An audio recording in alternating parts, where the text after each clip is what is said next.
a Laker maniac, and he is the Archbishop of the Bronxexuals. Welcome back to Prince and Barty. Man, let's talk Lakers, man. Let's talk Lakers. I had a lot of time to process this, a lot of time to think about it. Tough loss. We could get into a lot of things. Luca getting targeted defensively. LeBron looking like he's 40 plus. JJ's coaching. We could go a lot of different angles, but let's go right to free agency, man. Free agency wise, I think it's harder than it appears. Obviously we need a big man, but is LeBron going to sign with us again? And if so, is he going to give us the hometown discount? If we sign a big man or a second option, we got to give up Rory, we got to give up Reeves. So that depletes our bench. Who do we bring back from our current core? What do you think the Lakers need to address immediately? Obviously, big man is obvious, but I think we need a legit number 2 player, not just a big man. LA is in a whole heap of trouble because with the contract of Luca, the contract of LeBron, and all these different contracts, they have too much to really worry about. They're going to have to come off of one of these guys. I've been saying it from last year. They need to trade Rui because in big games he doesn't show up. I would package Rui, Gabe Vincent. They need something defensive. Offensively, they're one of the best teams in the league. But defensively, your guards are basically the same guards that we had on the Utah Jazz as far as 2 guards that are pedestrian on defense. One had to play dirty in John Stockton. The other one had no defense at all. That's why they would put Byron Russell, Shannon Anderson, people. The Lakers don't have that. Then they need to change their starting lineup. A lot of things people don't want to recognize from the past with the Lakers was game-to-game adjustments was an issue because somebody wanted to stay one way. And that's where in the offseason they may need to bring someone in like a Jeff Van Gundy to teach them defense. Luca needs to go to defensive classes because his defense is just terrible. If you don't have conditioning, and you're not going to have any defense because you need conditioning to be able to stay with someone on the defensive side, which Luca doesn't have. You know what's funny? Like I'm not saying you're wrong, but I think the conditioning thing is kind of overblown because I played at a high level, right? You're not scoring 30 points if you're out of shape.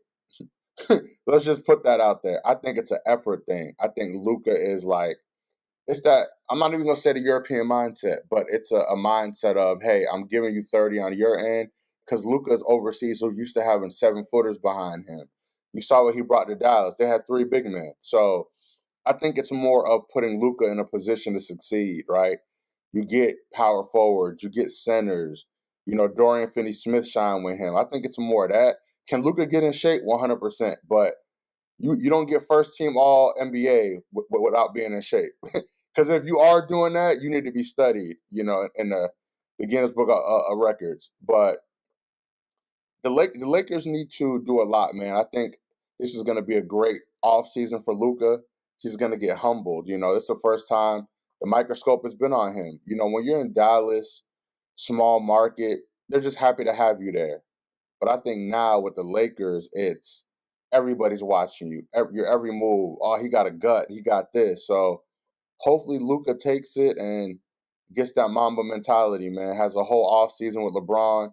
JJ pretty much called them out. So the gloves are off. We need production in LA. We're not just happy to be here, 17 banners. Let's see what Luca could do, man. Do you think Luca's going to have an MVP type season next year? It's a good chance. He hasn't had an MVP season yet. So it'll be a good chance for him to win his first MVP in LA. But I think for them to have an MVP season, Luca's game is moved on having a running big. And Hayes can do that, but defensively, Hayes is not that guy. Keep Hayes because you need a backup big. But we need someone along the lines of a Jared Allen. We need someone along the lines of a Bam Adebayo. These are pieces that will roll with Luca to the basket on pick and roll. And that's what he needs because he's a Stockton-type point guard.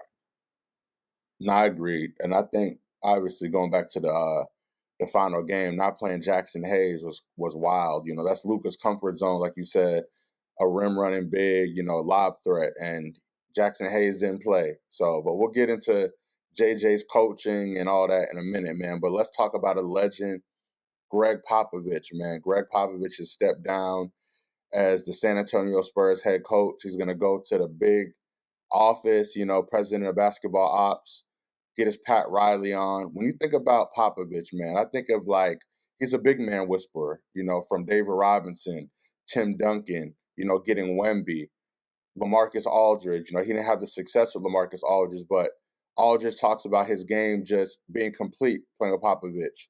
DeMar DeRozan, a lot of these guys come there and just learn the game of basketball on a high level. We talk about the great coaches. Obviously, Coach K comes up, Phil Jackson, Lenny Wilkins, for old school cats. But Popovich, man, he's interesting to me because he's a combination of them all, right? Where he has that Yoda philosophical Phil Jackson mind, but then he'll get in your face too, right? So it's the combo, the coaching tree, Coach Bud, Steve Kerr, Ime Udoka. It's so many people I'm not naming, man, but the Popovich tree is insane.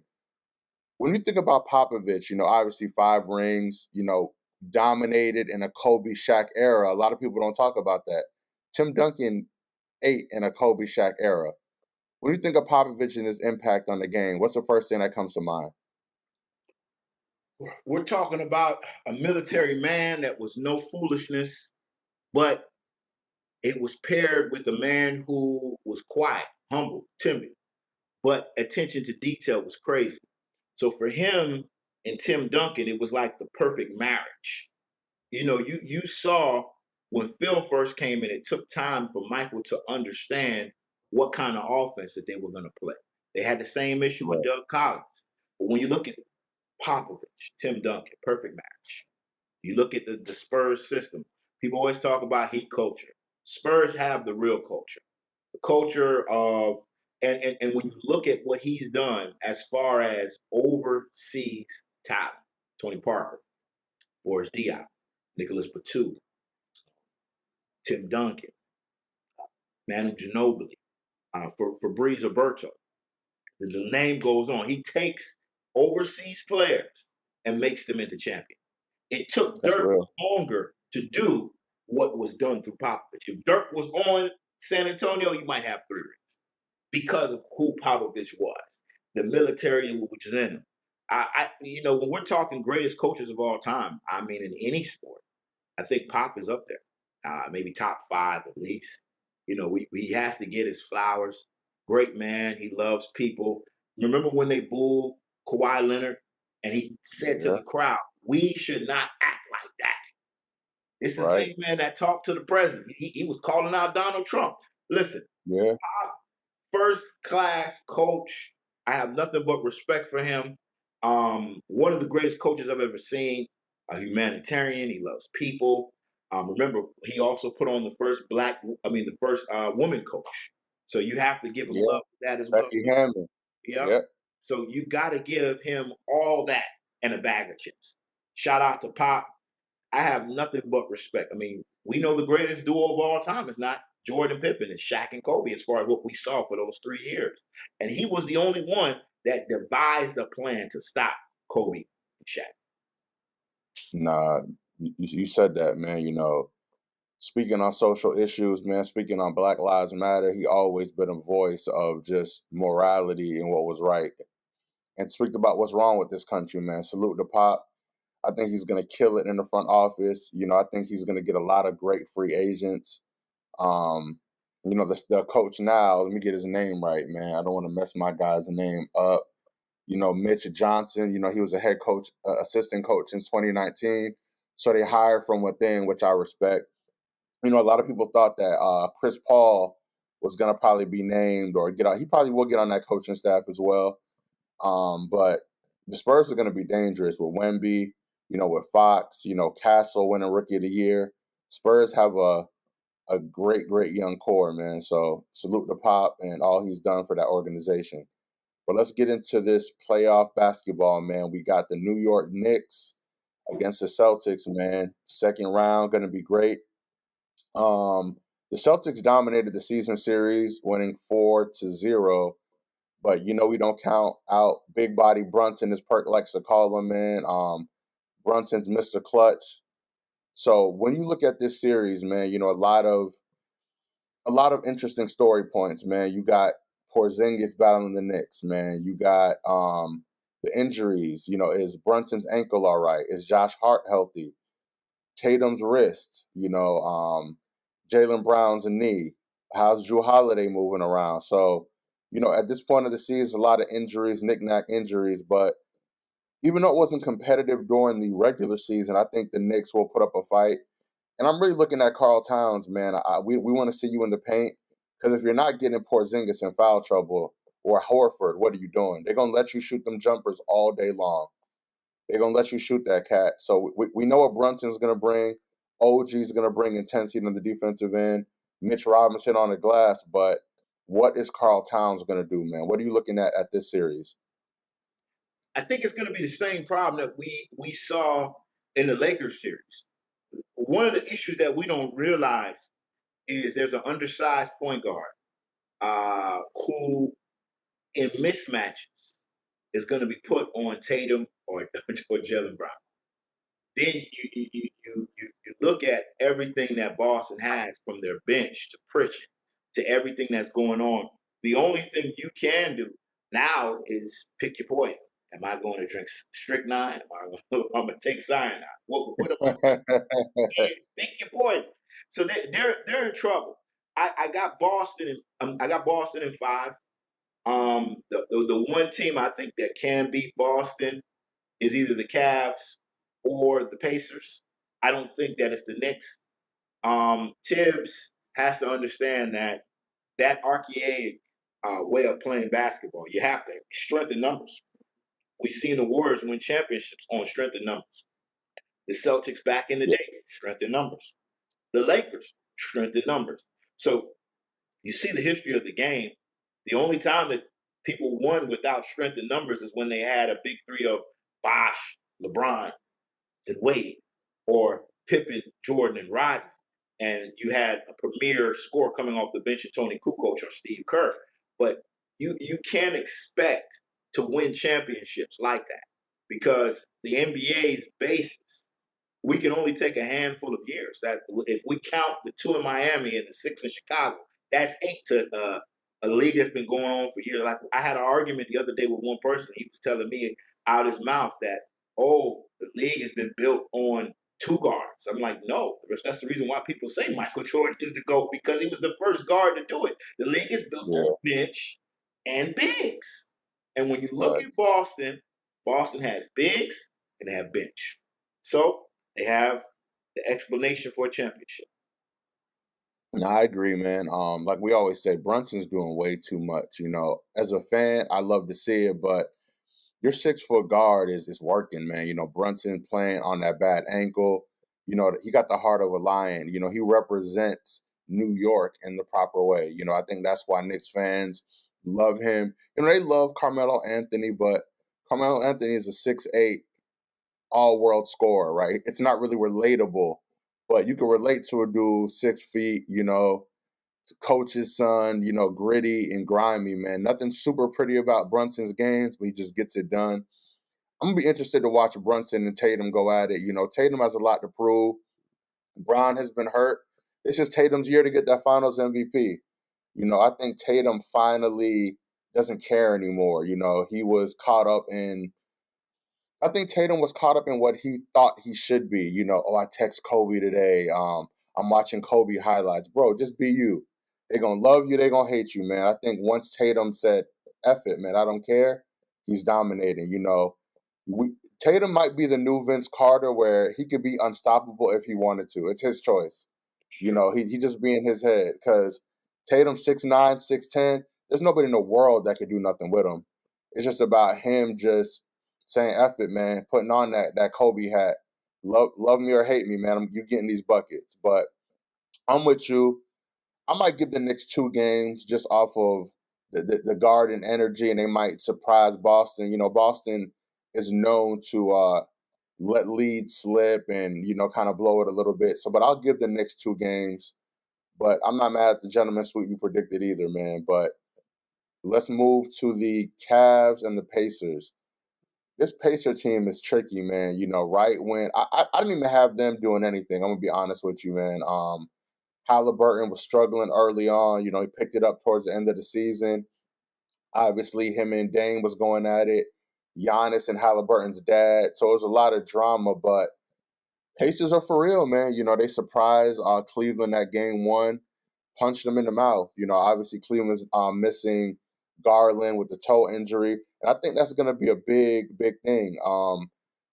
Cleveland has Neesmith, a lot of people that could really, Siakam, get in Donovan Mitchell's airspace. So when you look at this Pacers team, do they actually have a chance to beat Cleveland? You know what's crazy? There's a changing of the guard when it comes to coaching. We have a lot of new school coaches, J.J. Redick, the coach of the Boston Celtics. These are all up-and-coming new coaches. Now look at the coach of the Pacers. It's old school. We know what he's from. He's from Dallas. He's played under different coaching trees. Rick Carlisle is that dude. Now you got old school versus new school. Even now with Kenny Atkinson. Kenny Atkinson's still from the old school mentality. So in this series, Cleveland and the Pacers, we know what we're going to get. Prototypically in basketball, and you know this much as I do, Prince, you need a guard, preferably a point guard, and you need a big. You got that. You got Miles Turner, and you got Halliburton. Now you need role play. They have the pieces around the big and the guard. That's what always is going to get you going in basketball. They have all the pieces, and they're a gritty team. They're physical. They can shoot. They check all the boxes. So they can match up with the Celtics team. They can match up with the Cleveland team. And what's hurting the Cavs is that toe injury. Garland. Garland's not there. You need Garland to match up with Halliburton. If Garland is not there, who is Halliburton guarding on the defensive end? Because they're not going to put him on a spider. So now he gets to roam free. He gets his 20 and 10, and we all know a 20 and 10 Halliburton is more of a guarantee. We watched that in the in-season tournament when they played the Lakers. They beat all types of teams because of what they can do. I think the Pacers can win this series. I really do. I got an upset. I got Pacers in 6. Wow. You know what's crazy about that? Ty Jerome and Mitchell shot 50 shots, bro. Mitchell put up 30 shots. Think about that, bro. So it's a lot of, not to ask for Mitchell. We love Mobley was not really there. Jared Allen's not much of a scorer. And like you said, styles make fights. When I looked at that Minnesota and Lakers series, I never liked the matchup. It just didn't favor us we didn't have the size, speed, or athleticism. Minnesota has all three. I think this is a funky matchup for Cleveland because Mobley has to come outside now. Mobley, see, they're used to packing the paint. They play the Heat. Heat have no bigs. Khalil Ware, he lighting the cakes. He's a young dude. Now, all their bigs could shoot on the Pacers. Siakam could play small ball 5. He could play. Siakam could pretty much play all 5 positions and guard all 5 positions. So you put a Siakam on Mobley, then what? You know what I mean? Siakam's a champion. So I'm with you, man. I think that I'm gonna I gotta see this next game to see what Cleveland, how Atkinson adjusts. But I wouldn't be shocked, man. That's not really a super hot take. You saying 6? I mean, I don't think anybody will be shocked. The Pacers got a real team, man. So we're gonna be keeping an eye on that. But let's go to the series, man. Golden State moved on. They beat Houston. Houston's going to be a team to reckon with in the future. I think they're a premier scoring piece away. Let's see if Green could fill that void. Shout out to Fred VanVleet, man. Man, Freddie V reminded him that he's that guy. He was Brunson before Brunson. I tell people, just had certain circumstances, certain needs on teams that require you to do other things. But I'm looking at Ant, man. Ant took out Joker. He took out KD, took out Braun, Luca, and now has a chance to take out Steph Curry. I just named all the Avengers, man. So when you look at Ant in this matchup, I'm looking at Ant and Jimmy Butler. I think that's going to be a hell of a matchup, man. A hell of a matchup. Um, if Rudy looks like prime Shaq and he actually dominates, gets Draymond in foul trouble in that paint, plays tall in the paint, Golden State might not have a chance. I never thought I'd say this, but Rudy Gobert and Naz Reid, the bigs I'm looking at to be the X factor for this series. What are you thinking about this Golden State Minnesota series? When you look at T-Wolves Warriors and the whole synopsis of the series, the crazy part of it is I really like Golden State. They have two prime defenders in Jimmy and in Draymond that can defend at a high clip. Now you're throwing two bodies at Ant. Then you also have Kuminga that you can throw at Ant. I just think defensively they're going to do better with Jaden Daniels. They're going to do better. Now, of course, pick and rolls with Steph will always be an issue. And so that can be a problem. But when you look at the Lakers series and you look at this coming series, there's better defense on Golden State's side. They have better defense. They have a free safety in Draymond Green who's going to call out plays. Be here, go there, do this. And Jimmy did the same thing in Miami. So now when you look at it, it's nothing you can really do with that team. You just have to continue to just let it roll and see what happens. For sure, man. Let's go to our other series, man. SGA versus the Joker. This series, they split 2-2 in the regular season. Obviously, I feel like they're going to be attached forever in history, always an MVP race together. Both players are not American, arguably the international faces of the league. Add Luca and Giannis in there. When you look at this series, man, it's interesting because I think Joker's going to have his way. So, I'm looking at Harkenstein, I'm looking at Chet Holmgren. Who is some key factors, do you think, in this series? Because, if Aaron Gordon dominates, who could stop Aaron Gordon in the paint if you're OKC? I think this is the year that we was expected from Denver after they won the championship, which is crazy because if they win the championship without Malone, then Malone looks even more stupid, like they never needed him to get with. Now he just looked Nobel winner. The Joker's playing at another level, and he has his team coming with him. I think what people don't realize is that wild card in the deck is you probably got the greatest sixth man of all time, Russell Westbrook. I mean, we could talk about Crawford. We can talk about Tony Kukoc. We can talk about the microwave, but you got a triple-double demon coming off the bench in Russell Westbrook, hitting big threes, getting big steals, getting big dunks. He's going to jubilate the crowd.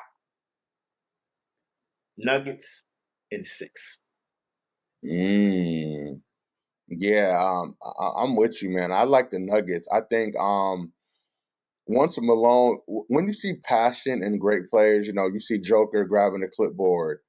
I already knew that he wasn't playing no games. He was tired of the Mike Malone talk. I like when great players take the challenge. Joker willed his way for that Clipper series. Went Game 7, man. Hopefully they're not selling an emotional high and tired from that, but playoff Murray, we talk about playoff Jimmy. Playoff Murray is real. Can't say you're wrong. I think SGA is always going to get his numbers, but let's just see if he could get that 50 ball. We know you could get 30 and it's smooth, but I want to see SGA be challenged, man. Like really take it over and give me the ball and get out the way. I think he has that T-Mac energy where his game is so smooth to where you question if he's giving it his all, if there's another gear, another level. So I think ultimately, man, I think Denver's going to win all their home games, and I think Denver could win a game in Oklahoma City. So I'm with you, man. I got it going 7 games. But I think Denver will pull it out. I like Denver coming out the West. Denver will be back in the finals. I agree with you. I think it's gonna be Denver Celtics, and that's gonna be a great series for us to take a look at. I definitely concur, man. I think Denver's gonna pull this series out, and I got Golden State Denver as far as the conference championship in the West. For sure, man. Let's get into this ice check with Barty. The Ice Chick with Barty. He shoots, he scores! Talking all things hockey with the latest news and highlights. And let's go through it. NHL playoffs. Obviously, we got Panthers, Maple Leafs, game 1 coming up. Hurricanes versus Capitals, Oilers versus VGK, Dallas Stars versus Winnipeg Jets, man. You know, on to another round for hockey. What are you looking at in this next round of playoffs, man? Panthers back in the building, man. You know, they got 9 lives, man. When you count them out, they end up in the Stanley Cup. So when you're looking at the series I just named, what sticks out the most? In predicting all the series, you kind of can take most of the favorites, Winnipeg, the Capitals. Some people think Toronto has a shot versus the Panthers, but the Panthers are going to Toronto's home, and they're a favorite. They are an underdog, but they're a favorite. And that's the crazy part. When you look at that situation, they're an underdog, but they're a favorite. So when I look at the Panthers, this is a quick hot take. Panthers remind me of Golden State a little bit. How many finals have you been to? And you're still going to more finals? And you're doing what you're doing? And can't nobody figure you out? You have a warm weather team playing in the cold, going to Canada, going to Toronto, and about to smack it down on these jokers.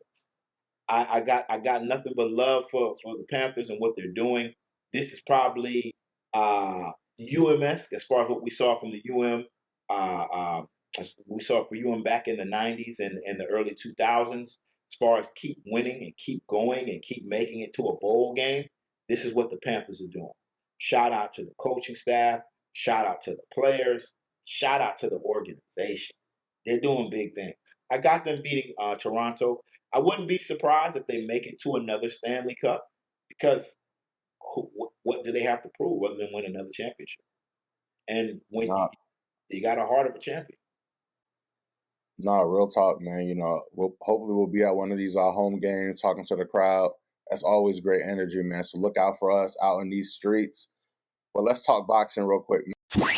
Are you ready? It's time for Ringside Rundown with Prince. Discussing the biggest fights, post-fight reactions, and the latest news in the world of boxing and MMA. And, you know, Ryder season, Canelo, Mexican independence, he fought. Skull, you know, went 12 rounds. A lot of people are underwhelmed with Canelo's performance. It's funny, a lot of great boxers towards the end of their career, it just kind of gets hard to watch. You know, Canelo loves that bread, you know, so he's always gonna, you know, fight for his people. But what do you think about boxers when they washed up, man, just collecting checks? Remember, Canelo's last fight went 12 rounds. You know, it's not the Canelo we love to see. It's not even really competitive. So now I'm looking at this Crawford fight a little different, where you're going with 12 rounds with people who are not even Crawford's level. So what are you going to do with Crawford? You know, a hungry Crawford. And now I'm looking at it, is it a real win for Crawford if he beats Canelo? Because Canelo looks washed up, man. He looks a little slow. Still Canelo, but you're going 12 rounds with average Joes, man, in my opinion. No disrespect to those guys. Now, I agree with you. To watch what he did, 12 rounds, it makes me not even want to see the fight because I think Crawford's going to kill him. It's like, why even go to Vegas to watch the fight? You know, even though we still going to make that trip, it's crazy to see when you look at the fight itself and what we expect and what you went up against as far as the pound for pound greatest fighter right now, Crawford or Tank. Want to make an argument? When you look at it, it's not even close. I mean, when you look at all the fights this weekend, I was disappointed in Ryan Garcia. I was disappointed in Canelo. I mean, the biggest names of boxing. And made me say, and you heard me months back, I was jumping from out of my bed. Boxing's back. Boxing's back. After seeing that crap, they'll never get a dollar of mine. They won't get a red cent, not a penny. Yeah, salute to Riley, man. You know, he definitely beat Garcia convincingly, put him down in the second round. And Garcia never recovered from his power, man. Garcia, you saw the clip of Garcia crying in Times Square in the sprinter. Garcia's I don't know. I don't know if he's serious. He's trolling, getting content. You know, you never know with him, man. Garcia kind of reminds me of Adrian Broner, where they don't. The skill is there, but you don't know if they take the actual craft serious. And they love the cameras and the theatrics that come with boxing than actually loving boxing. So who knows what's next for Ryan Garcia? I don't even care to see him fight no more, man. To be honest with you, like I'm off Garcia. You know, everybody kind of wanted to see him fight Haney, and I don't care about that fight anymore. I'm just being honest with you, man. So, Sheik, man, Dana White, y'all got to get this together, man. Have a talk with these boxers, and because you don't want them to stain the product, man. You want people to rush to these fights, you know, do these pay-per-view buys, but them products like that ain't gonna make people do anything. But what are you looking at, man? I know you're the movie guy, you know, finishing up this show, this episode 115. Thank y'all for the support. 114 still going crazy. You know, we're going to get into NFL talk more as we approach the season and preseason training camp. But what you got coming up, man? I seen The Accountant and I saw Thunderbolts. As far as it Okay. goes, both movies was okay. I expected more action from Accountant. It was a little bit too laid back for me. Thunderbolts was all right. They depicted a Superman, Marvel Superman, and he was overpowered, which to me, I don't know how comic book accuracy it is, because I think that they're just trying to compete with the real Man of Steel and Superman. So we should see what happens now come this new Superman movie coming out in July. But from all that I watched, man, everything is everything. You know, I'm looking forward to. Still haven't seen the Until Dawn movie. I'm watching The Last of Us. So it's a lot of good things that people can watch. All those ones that I'm naming, you guys definitely go check it out. I would go see The Accountant. Right now, Sinners is still beating all these movies. It is a better movie than every one that I've seen. Now, I don't think it's going to be better than other movies coming in the latter half of summer. But as far as the beginning half, Sinners has stole the box office. Yes, sir. You heard it, man. That's that Barty rundown for the movies. But this has been episode 115, man. No matter how you listening, you watching, we appreciate y'all. Appreciate the support. Check us on 116, man. Prince and Barty. We out here. Yeah. Prince and Barty will be doing live broadcast at several locations around the country.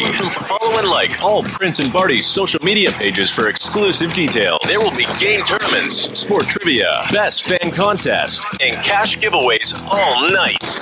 This can be your chance to win big. Prince and Barty is your #1 source for all things sports. Now streaming on Spotify and iTunes.